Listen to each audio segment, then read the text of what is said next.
Дорогой к счастливой жизни. 26 лет прошло со дня принятия Верховным Советом РСФСР закона о реабилитации репрессированных народов. В 1991 году его подписал первый президент России Борис Ельцин. Важное историческое значение закона состоит в том, что он осудил репрессивную политику, практиковавшуюся на государственном уровне по отношению к целым народам. Его принятие стало важным политическим шагом, положившим начало восстановлению исторической справедливости по отношению всех депортированных народов. После оглашения указа старики поздравляли друг друга и сообщали радостную весть. Силу принятия этого закона, то, что мы сумели сделать свою республику, мы же видим, что мы самостоятельно. Сегодня в мире что творится?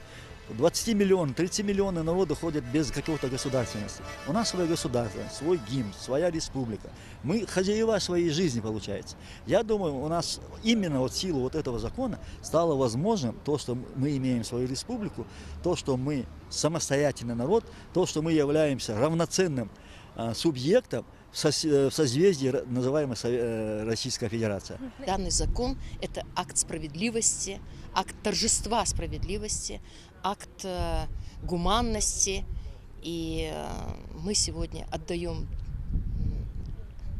дань уважения к тем людям, которые готовили этот законопроект, тем депутатам, которые приняли этот закон. И спасибо им всем за это. Принятый закон для 13 репрессированных народов не просто документ, а акт справедливости. Представители ингушской общественности высказывают свое мнение о значении этого исторического события. Главная заслуга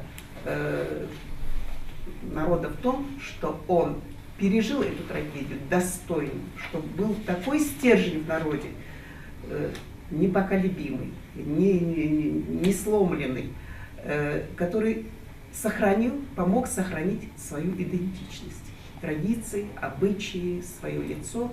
И благодаря этому, может быть, если бы вот этого не случилось, то некого было бы реабилитировать. Этот закон был судьбоносным, очень долгожданным.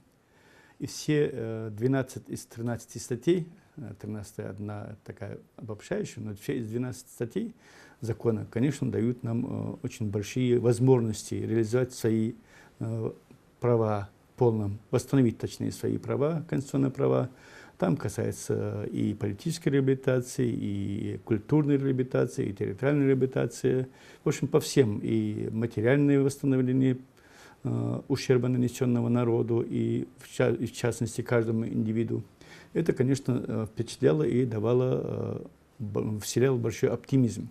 Мы все помним, наше поколение помнит, какой был энтузиазм, какая была вера в то, что наконец-то закон принят, и наконец-то будет восстановлена справедливость в отношении всех народов. Ингуши живут на своей родине. У нас свой язык, своя письменность, свой флаг, гимн, а главное – родная своя республика Ингушетия. Хава Султыгова, Ирина Цичуева, Новости 24.